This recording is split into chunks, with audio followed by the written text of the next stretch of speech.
ഉൽപ്പത്തി 24:27.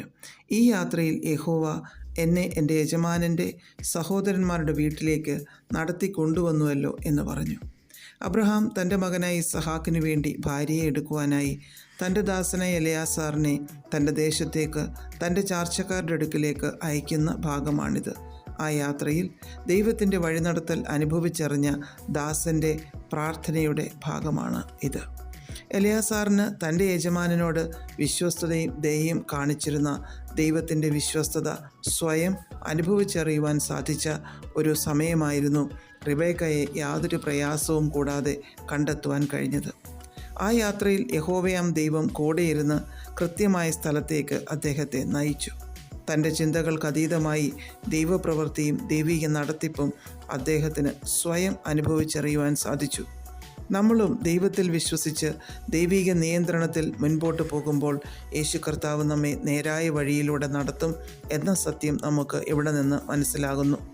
റിബേക്കായെ കണ്ടുമുട്ടുന്നതും റിബേക്കായുടെ വീട്ടിലേക്ക് ചെല്ലുന്നതും റിബേക്കയുമായി മടങ്ങുന്നതുമൊക്കെ വളരെ വേഗത്തിലാണ് നടന്നത്.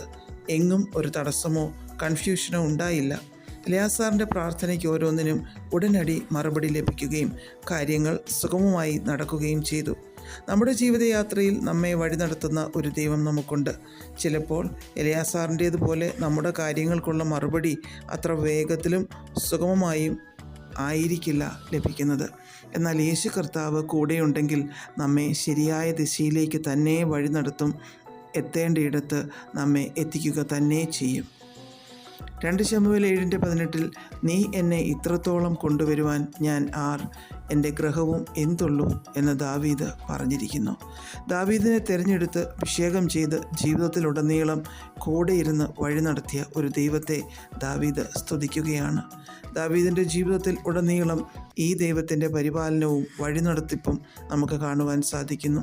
യെശയ്യാവ് 48:17 നീ പോകേണ്ടുന്ന വഴിയിൽ നിന്നെ നടത്തുന്ന നിൻ്റെ ദൈവമായ യഹോവ ഞാൻ തന്നെ എന്ന് പറഞ്ഞിരിക്കുന്നു.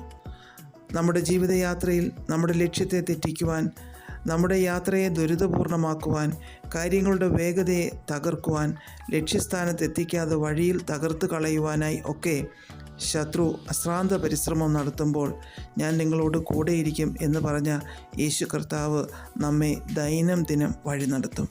നമ്മുടെ ഏകാഗ്രതയെ തെറ്റിക്കുന്നത് പലതും യാത്രക്കിടയിൽ വന്നേക്കാം. എന്നാൽ കൂടെയുള്ളത് ആരാണ് എന്ന ഉത്തമ ബോധ്യത്തിൽ മുൻപോട്ട് പോകുവാൻ ദൈവം നമ്മെ സഹായിക്കട്ടെ. പ്രാർത്ഥിക്കാം.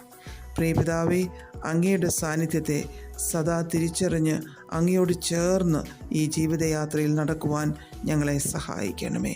യേശു ക്രിസ്തുവിൻ്റെ നാമത്തിൽ amen. God bless us all.